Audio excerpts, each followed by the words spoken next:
yababwiraho reka tuvuge ngo wenda utubwire ukuri kumeze gute. Ari siroga bakuru bacu bagira bavuga ngo cyambere n'amakuru. Abantu ko bazi ko igihe iyo cyanditse inkuru kiba kitabeshya batwaye amakuru yo kugihe. Yego. Sibyo? Yego nibyo. Tonko hari ibitangazamakuru birimo iyo cyanditse inkuru aba ari ukuri. Yego. Hanyuma se tukibaza Robert mu minsi yashize wari kumwe n'aba bana b'abakobwa kugeza kuri uyu munsi havuyemo umwugo n'umudamu wa runaka waba rubiza aya makuru ko azasezerana?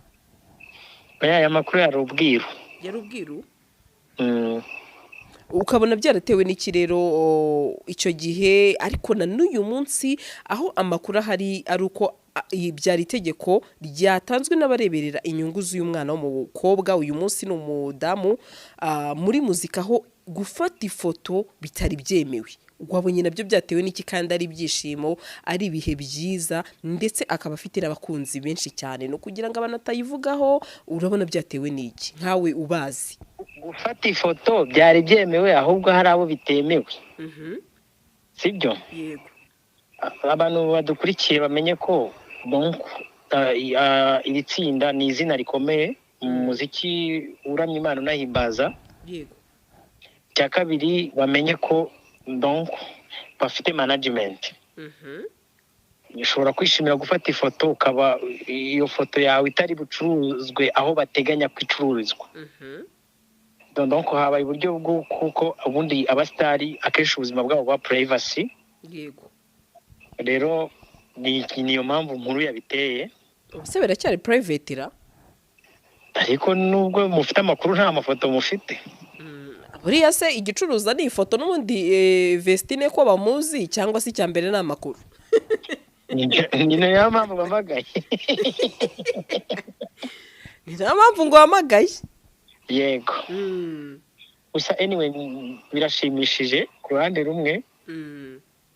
Ku rundi hari abatabyishimira kuko ntago umuntu anezeza abantu bose. Yego. Ariko ni inkuru nziza. Harabona abonye bati ariko si umwana kagiye kare wa mugani bigaragare ko wa mugani hari abatavuga rumwe kuri iyi nkuru ahubwo tukibaza kare nakaye. Nese kare yo mu Rwanda ningaye si 21 cyangwa na 18 bitewe n'impamvu. Oya ni 21. Ntago itegeko rirasohoka yemereye 18 bitewe n'impamvu. Ariko byanze bikunze ntago mu murenge kwemera kumusezeranya atayujuje burara yujuje. Yego. Rero ntago ari kare.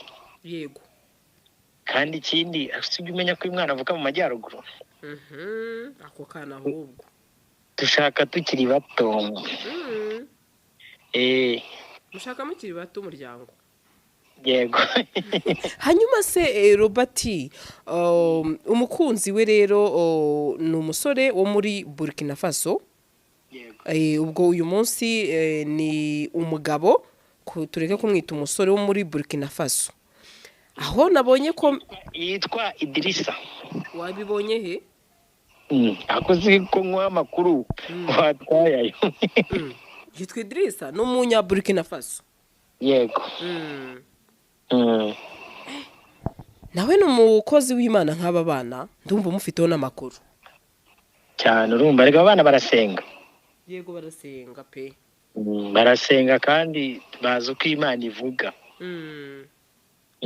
Cyangwa se ugasanga n'uyu musore wenda atari muri media nibyo nkeka akaba atakishimira wa mugani ko yahita ajya mu bitangazamakuru. Cyane. Ariko ni nabyo byiza muri management yo kurinda amazina y'abantu. Mu Rwanda niho nabonye abastari bamwe bamenyekana ariko ugasanga kugarida amazina yabo biragoye. Rero nk'iri tsinda urabizi ko bafite management. Yego.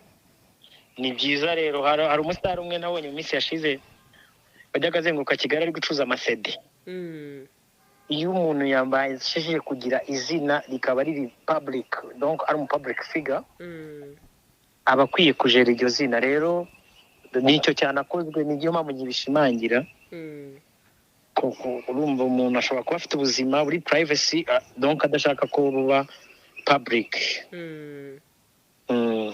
none se nawe navuga ni nk'abavandimwe ni nk'abashiki bawe kubera iki gikorwa rero ni igikorwa mu by'ukuri gitunguye abakristo, gitunguye abantu bemera Imana, gitunguye abantu bazi Imana, baba mu gisata cya gospel. Ni igisata mbamo, ni igisata nabaye mu miziki y'abahanzi baririmbira bakanahimbaza Imana cyane, bisingira ngo urabizi. Hanyuma gatoya, iyi nkuru isobanuye iki? Iyi nkuru imbere na mbere, uyu mukobwa Vestine akomoka mu itorero rya ADEPR. Ni itorero risanzwe rikanira amahame yerekeranye n'ishyingirwa. Ni ukuvuga ishyingirwa ni ikintu bitaho cyane, nimba ari umwe mu mihango nanone ikomeye yo guherekeza abakristo cyangwa se gushyigikiramo abakristo, ni cyitwa ishyingirwa. Uyu muvandimwe rero wa Dorcas, yari we Dorcas na Vestine, mbazi mu byerekeranye na gospel, n'ubundi baririmba muri korali yitwa Gosheni iri hariya i Musanze, aho bita ADEPR Muhoza. ADEPR Muhoza rero ni umwe mu rusengero zikomeye cyane hariya mu karere ka Musanze mu itorero rya ADEPR. Basanzwe baririmba, ni abana bakuriye muri iryo tsinda baririmba, ndetse n'umugore wa Papi Clever nawe yabaye muri abo baririmbye hafi aho ngaho muri iri torero hariya cyane. So ni itorero ryagiye rigira abantu bafite impano bagiye batandukanye, n'abana bubashywe, n'abana baririmba cyangwa se barimbaga mu buryo bwiza cyane, ariko kandi bageze muri media bakuri itsinda rya Dorcas na Vestine, abantu bararimenyera cyane. Bisobanuye iki? Bisobanuye ko ubu bukwe bugomba guca mu mucyo nk'uko ADEPR isanzwe n'ubundi ishingira abageni bayo. Twizeye ko rero bagomba kumushingira, gusa nubwo bitunguranye, hakaba izi nkuru zirimo ziragenda zivugwa n'ibindi bigiye bitandukanye, ngo yaba ngo ahaze, ngo niki, ngo kunda n'ibiki n'ibindi bintu bitandukanye. Ibyo byose ni ibintu bikomeje kuvugwa, kandi n'abantu bari ku murenge ngira ngo amakuru nge nayamenye kare cyane rwose cyane. Ndi umwe mu bantu ba mbere, cyangwa se navuga ko nanjye mu bantu, sinzi nimba ari nge wa mbere, ariko umuntu wari uriyo yampamagaye agenda ambwira uko bimeze, uburyo bari bacungiye umutekano, asezerana n'uyu mugabo witwa Idrissa Odrago. Ni umugabo w'umunyaburkina Faso, cyangwa se umusore w'umunyaburkina Faso nk'uko amakuru avuga. Hanyuma nibyo ngibyo, nibyo navuga. Bazirebe Ihema n'izindi ndirimbo zabo zigiye zigezweho, abantu bazirebe rwose. Wakoze cyane Isa. Wakoze cyane. Gusa icyo nasoza mbwira abantu, babasengere, dukomeze tubone ibihangano byiza, dukomeze tubone umuziki mwiza, tubone ibintu byiza cyane, kandi n'ubu bukwe bazabusengere buzagende neza, nk'umukristo ashyingirwe, abyare hungu na kobwa, nabo bazaririmbe, bizaba ari byiza cyane. Nicyo navuga DJ Pundit.